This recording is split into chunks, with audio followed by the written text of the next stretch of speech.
I'm that girl who is super, super happy. I'm super content. What an incredible journey this has been. It has been extraordinary and so just fascinating, jazz hands, so much emotions, so much of everything, all piled into one fantastic life journey. And I'm curious to find out all the fine print details of my own personal life contract. Because I think that we're just extending upon our life contracts and squishing as much opportunities and experiences as possible. And there is abundance of growth and opportunities and experiences, and I love it all. I truly do love it all, because when you work really hard and diligently with high integrity and sincerity and open-mindedness, you get to experience so much that's out of your comfort zone. But as you are journeying through and exploring and discovering and being bold with your choices of questions, many fantastic things unfold for you. And so for those practitioners who are listening, keep up the great work. And remember, your clients are your clients, and their subconscious is wanting you to do sessions for your clients and not to feed your own curiosity with certain events. So a few practitioners are always concerned and confused why their subconsciouses aren't delivering them the information they're seeking when their clients are completely oblivious and clueless to New Earth. So there's that. The subconscious knows those sessions are needing to be for the client, and the client's really sticking points. And it goes also to be said for those clients who don't want to look at their true inner work, who actually are too afraid to talk about their inner work, are actually really uncomfortable to talk about their allergies or something, and they love to hold labels on themselves and other people for excuses without truly looking and being bold enough and facing those fears to actually look at the metaphysical significances of it. And so it's been a very interesting few days, and I just wanted to say this. Who has a pain in their neck? Random, right? A pain in the neck. Joe, what's the metaphysical perspective of the pain in the neck? What is the pain in the neck? And I should say to you all, who is the pain in your neck? Remember how we used to sort of have those little sayings and those little wives' tale, like, grandpa says to the grandchild, pull my finger, and he may like fart or belch or something like that. And as we know, when you massage or you pull the index finger, it actually is releasing the meridian lines for the large intestine. So yeah, you're going to have some activity, entertainment by granddad, right? So the pain in the neck. Oh, he's such a pain in the neck, Nana would say as she hangs out the washing to the gas bagging lady across the road or across the fence. There is truth in those sayings. So we need to start thinking about our old sayings that we used to say, or maybe still say. So as the trends kind of come in and out of our consciousnesses and of verbal expressions, they're wanting us to know that a lot of our verbal expressions actually were quite literal and giving us clues to what was going on. And so, for example, if you have a pain in your neck, it could be the drain and the weight of someone in your life just pulling you down. And so you will feel and think they are such a drag, they are such a drag, they are such a drag.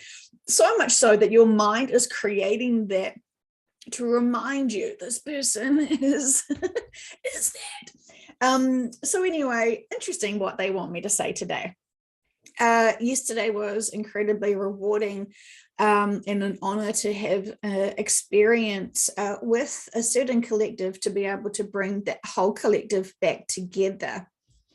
We know with families, there's always what we sort of label the black sheep, or the hippie, or what some other sort of like offensive label, right? So we also like know that weird cousin who's into organic food or whatever, right? Like the whole family will get together and sort of list everyone. That's the sporty one, that's the artistic one, that's the musical one, that's the shy one, blah, blah, blah, blah, blah, blah, blah, right? So as we know in families, we're not all carbon copies of ourselves, right? Thank goodness, because we're allowed to have freedom of expression and freedom of independent thoughts and thinking and tastes, which is fantastic. So we're not all worker bees or even worker ants. So we're allowed to be us. And so in reference to families and how you can all be blood and connected and related, you've all got your own quirks, right? And so that's the same with collectives. So we can't say, and we could never truly say that one collective is evil, the spawn of the devil. We can't say that because we're all part of source, right? Everything is part of source. And source has wanted to have many experiences. And so those may look like different choices away from light, away from love. And that is not evil. It is experiences and lessons and opportunities to grow back to love. So while source isn't planning to be the devil or anything like that, it's just different choices. And of course, when you're doing your own life contracts and you're having your own experiences for your own choices to experience the duality of the light of love, you're not really planning how you're impacting others, are you? We all kind of want to do the best we can for our own choices and experiences and lessons to grow from. And when we're writing our life contracts, we are thinking solely for ourselves. And if we can help others along the way, fantastic.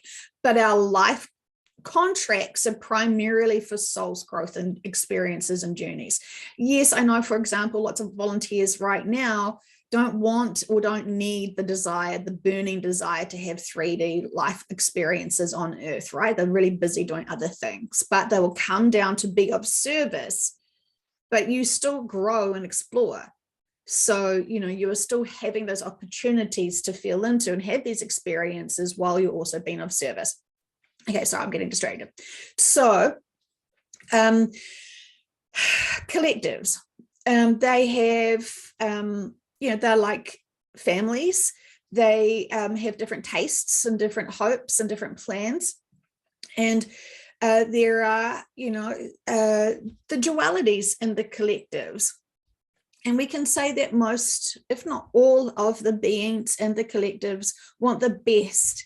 But remember, our perceptions of what the best is may be quite have great dualities, polarities.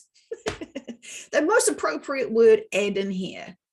Anyway, so the collectives have now, there's one collective we worked with yesterday that now has found unity and actually has got all of the perspectives that they needed to realize that some of the things that they were doing were not only holding their own collective back from evolution, but others. And that was an incredible experience to have. And I'm still pondering if this needs to be a public session, because it's not for entertainment. And we got to just experience listening to the conversations very clearly from the Victorian collective to the other collective, which was helping to support and assist them. And it was quite a humbling experience for all. And it was a great celebration to realize that we have finally been able to make profound communication and connections, and to be able to have fantastic pledges moving forward as new perspectives were seen. Often when you are doing your own fantastic jazz hands 3D lives, we know that hurt people, and we know that traumatized people can cause trauma to others and traumatize others. And that can be said for certain other beings as well. And so when their mission and goal is to live a certain way because they think that is helping their collectives, because that's been happening for so long, and they have that assumption that all is well and this is the best way forward for their collective, when they have been given an opportunity to see another option, to see it from a bigger perspective, to see it as a collective of all, suddenly they were very, very, very aware that their assumptions of what they were doing, which was to embetter their own collectives actually was not the case. It was quite a fantastic experience to have. And I want to talk to the person that I did this session with to be able to see if this needs to be shared. But in summary, the collectives have all agreed to be able to support and work each other, which means very exciting things for humanity, which means great things for all. And this is a fantastic time, isn't it? It's finally time. It is finally time to be able to release everyone from our entrapments that we have put on them. Those people that are still mothering their adult children, and those relationships that have still got handbrakes on them, whoever we're trying to control and manipulate for our own personal needs, that needs to kind of stop too, doesn't it? We have to respect all and allow all. If they're going to fumble and stall and trip over themselves as they are still using their free will to do certain things, to follow certain agendas, we have to unfortunately let them do what they do. And then when they start having medical reactions or something else, or they start learning about disclosures, we want to be open to them so much that they are open to come back and have conversations with us. Of course, we don't even have in our hearts that whole "I told you so" conversation, because it's what they had to experience. And when we love them so compassionately and so deeply with all of their choices that they've made, knowing that those were great opportunities for growth for them to learn from, to know that our agenda was to love them and not freak them out and to not give them conspiracy theories. There's that, right? So inner peace is our best friends, right? And loving ourselves and loving others, while we just let all of the other details and worries and the temptations of all the other range of emotions just to flow through us. And so in the third session that I had yesterday, I asked the collectives who would like to come into a public session, and it was Shiva that would like to come into a public session. And I asked what were they wanting to discuss with you all. And they said that they wanted to be able to share something that has already been stated before, but they wanted to be able to express it with their energy, which is beautiful, right? So that's a gift. And so basically what it's going to be, I'll give you a summary, a little peek sneak of it, because they gave me the download of it, which was just being very strong and centered while allowing the wave of information and the dramas and all this sort of stuff and this chaos to just flow through and past you, while you do not take much notice of it. You're so strong and grounded within self that you can waver the biggest storm. You can withhold and stay strong with the biggest winds. And so it is just about profound grounding. And while you could be very tempted, if you chose to focus on certain things that were going on, yes, that could totally take you off path or distract you. But Shiva would like you all to learn how to just be reminded to just be at peace while there is all this chaos flowing through. And so that could be just emotional chaos or dramas or whatever. So interesting times, right? To remember how to not get distracted. And how did we feel when we started learning about certain events? Think about a big one, right? So I can recall when I was obsessed with the mainstream media news, and I was watching it for about, I don't know, maybe a week and a half solid when September 11 happened, right? So I was watching that 24/7 and binge watching it as if something new was going to happen. And nothing did happen. No new information happened, but I just watched and watched in shock. And I think now when I look back at it, I was absorbing a lot of the other shock from it. It wasn't even in my country. I didn't even know anyone there personally, but it still impacted my moral compass. There was still something else going on that I was very curious of. And I just didn't feel like I could buy into the narrative that I was being sold back then. So I think I kind of just wanted to watch it because I was missing the truth. I was missing the bigger picture. And so I kept wanting to watch it more, thinking the next hour must be new breaking news, because I want to hear it all. I want to know all of the perspectives of it.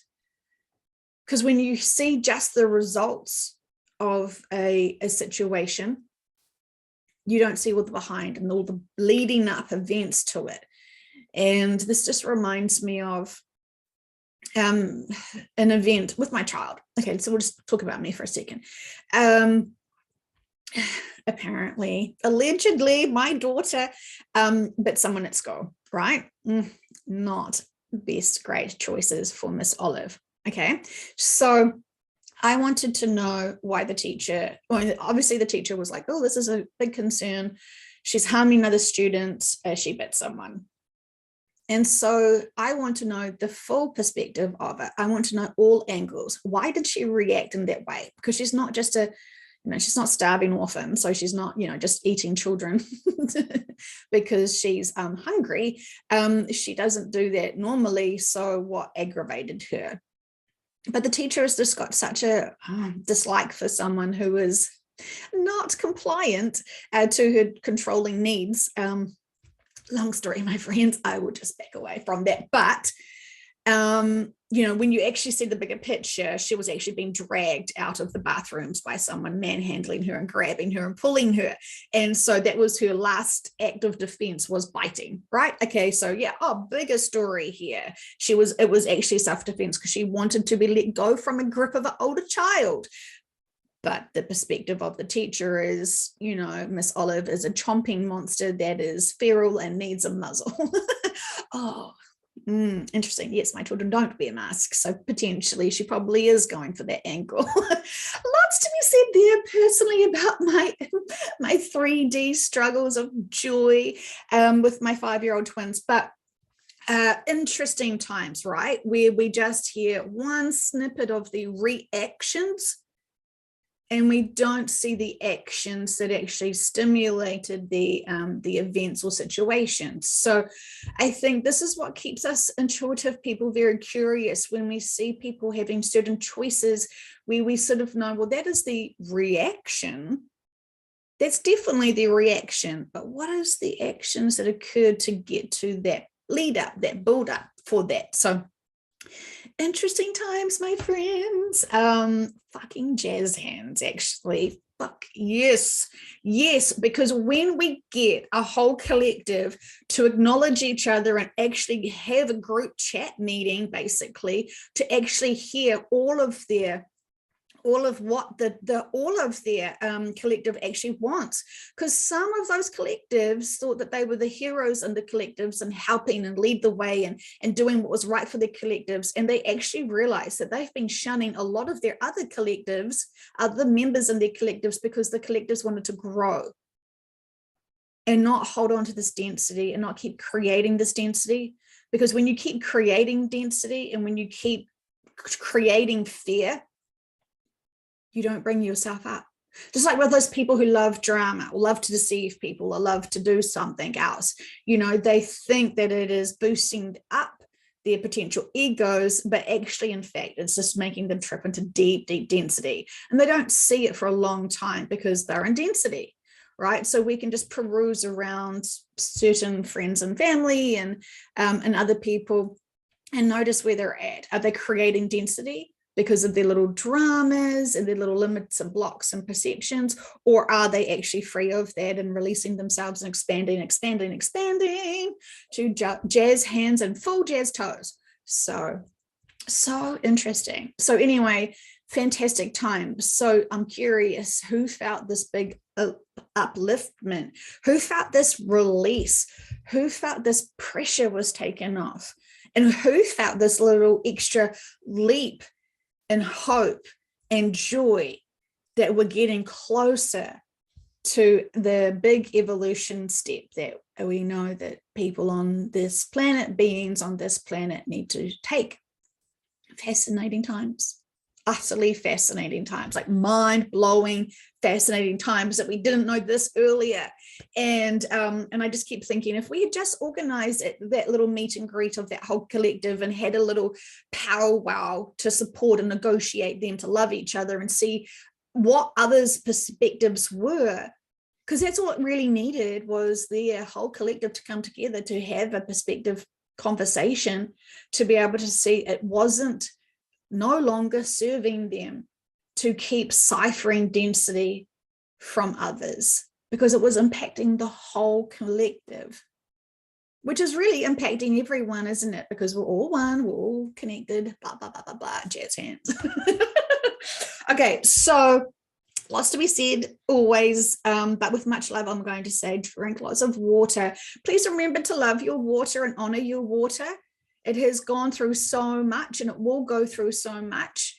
And so you're honoring and respecting all that it is replenished and nurtured and helped grow and empower. And you're also acknowledging that it's growing and empowering you. And also, for future times when it goes through you and goes back into the ecosystem or whatever it is, and then it's going to feed some fish, and it's going to, feed some animals, it's going to grow some flowers, and it's going to do all this stuff. It's busy. It is busy. So while you've got it in your hot little hands of love, and you're going to just send that beautiful love bubble and appreciation for all that it has done to help thrive and nourish this planet and you moving forward from now, it's powerful. And I please ask that you do this as much as you can. And if you see bodies of water, if you see rain, if you see a swimming pool, if you see even on TV, a lake or an ocean, send it love and gratitude.